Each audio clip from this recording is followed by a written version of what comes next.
সেই মালিককে মহব্বত করা, ওই মালিকের পরিচয় নিয়ে নিয়ে আখিরাতের সামানা গুছানো।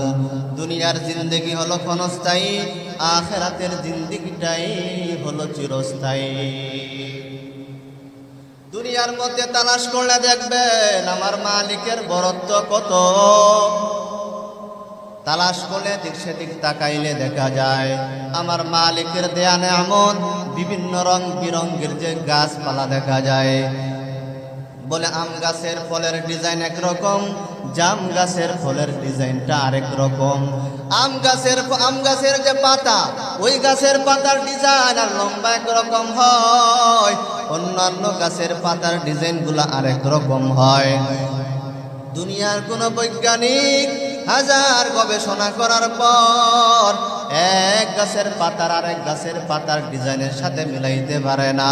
এই যে ভিন্ন ভিন্ন গাছের ভিন্ন ভিন্ন পাতার ডিজাইন, এইটা দুনিয়ার কোনো বান্দা পারবে না। এইটার কারিগর হলো একমাত্র আল্লাহ। বান্দা যখন মালিকের সৃষ্টি নিয়ে গবেষণার চিন্তা যখন করা শুরু করে দেয়, ওই বান্দা মালিকের পরিচয় পায়, ওই বান্দা খালেকের পরিচয়টা পায়। একজন মানুষ যখন কথা বলে, এর কথার কণ্ঠটা হয় একরকম।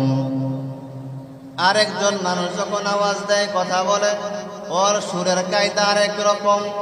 আরেকজন যখন কথা বলে, পুরুষের কণ্ঠ একরকম, মহিলাদের কণ্ঠ হয় আরেক রকম। শিশু বাচ্চার কণ্ঠ একরকম, মুরব্বীদের কণ্ঠ হয় আরেক রকম। এই যে বিভিন্ন বয়সের তুলনায় যে কণ্ঠের পরিবর্তন হয়, এইটা দুনিয়ার কোনো মানুষ পরিবর্তন করতে পারে না। এর পরিবর্তনকারী হলেন আল্লাহ।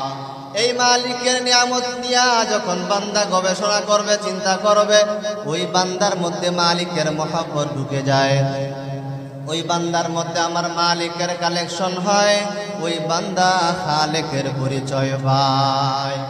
এই জন্য নিয়ামত নিয়ে যারা চিন্তা করে, গবেষণা করে, ওই বান্দার জন্য নামাজ পড়লে ভালো লাগবে। ওই বান্দা যখন মালিকের হুকুমগুলা মানতে চাইবে, তার অন্তরে ভালো লাগবে। আর যারা মালিকের গবেষণা, মালিকের নিয়ামত নিয়ে গবেষণা করবে না, এরাও খালেকের পরিচয় আর পাইতে পারে না।